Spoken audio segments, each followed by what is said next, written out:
So hello everyone, मैं अभिषेक फिर से हाजिर हूँ आपके सामने आपके अपने यूट्यूब चैनल जेके एसएसपी ऑनलाइन ट्यूटोरियल में। तो गाइस, मुझे उम्मीद है आप सभी बहुत बढ़िया होंगे और अच्छे तरीके से पढ़ रहे होंगे। ठीक है, तो गाइस कुछ दिनों से वीडियोस नहीं आ पा रही थी, उसके पीछे कुछ रीजंस थे। ठीक है, अब उसके बारे में चर्चा करके मैं आपका ज़्यादा टाइम वेस्ट नहीं करूँगा, तो सीधा आते हैं हम अपने टॉपिक पे जो हमने उस दिन जहाँ पे उसको छोड़ा था, आज वहीं से कैरी ऑन करते हैं। तो गाइस कुछ बच्चों के डाउट्स थे, सबसे पहले हम उसी पे चर्चा कर लेते हैं। ठीक है, जो बच्चों के डाउट्स थे। ठीक है, तो एक स्टूडेंट थे जिनका डाउट था कि सर जो हमारा एम्प्टी सेट होता है, जो हमारा एम्प्टी सेट होता है उसमें एक एलिमेंट तो होता है जिसको हम फाई बोलते हैं, ये उनका कहना था। ठीक है, कि एम्प्टी सेट में एक एलिमेंट होता है जिसको हम फाई बोलते हैं, तो इस एलिमेंट को हम काउंट क्यों नहीं करते, ये उनका कहना था। तो बेटा, जिसने भी ये कहा था उसको मैं पहले बता दूं कि phi is not an element. Phi कोई एलिमेंट नहीं है, फाई एम्प्टी सेट है।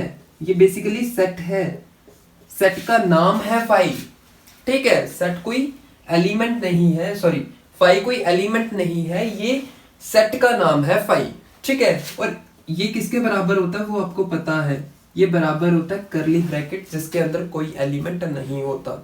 ठीक है, तो ये होता है फाई। ठीक है, phi is not an element, phi कोई एलिमेंट नहीं है, फाई एक सेट है। इसलिए तो बोलते हैं phi is subset of, phi is subset of all set. फाई सभी सेट्स का क्या होता है, सबसेट होता है। तो सबसेट तो वही बनेगा ना जो सेट होगा, एलिमेंट थोड़ी सबसेट बनेगा। समझ आ रही है? तो सबसेट वही बनेगा जो सेट होगा।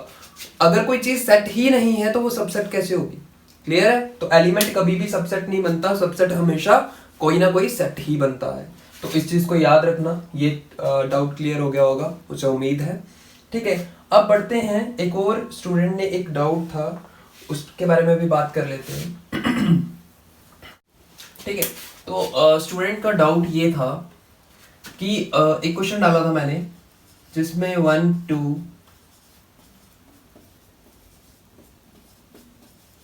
इस तरीके से मैंने एक सेट दिया था और उसके बाद मैंने आपको सॉल्यूशंस दिए थे।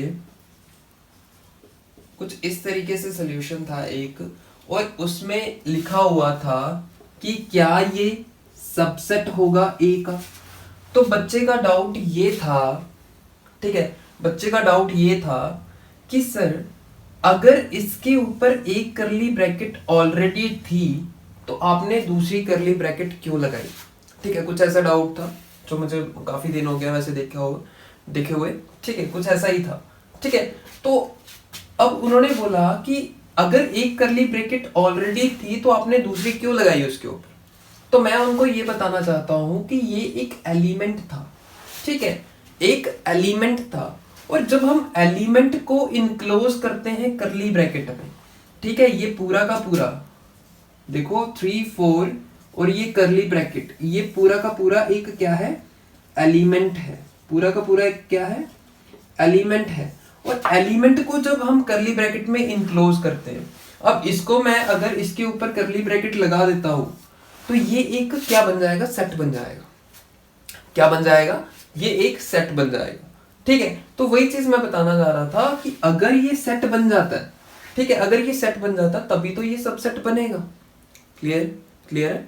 ठीक है, तो सबसेट ये तभी बन सकता है जब ये पहले ये सेट बने। तो सेट, इसको ऐसे तो हम सेट बोल नहीं सकते क्योंकि ऐसे तो ये एलिमेंट है। जैसे ये 1 है 2 है, वैसे ही ये भी एक एलिमेंट है। तो एलिमेंट को जब हमें सेट बनाना होता है तो उसको इनक्लोज करना पड़ता है किसमें, करली ब्रैकेट्स में। तो ये डाउट मुझे उम्मीद है ये भी क्लियर हो गया होगा। तो चलो आज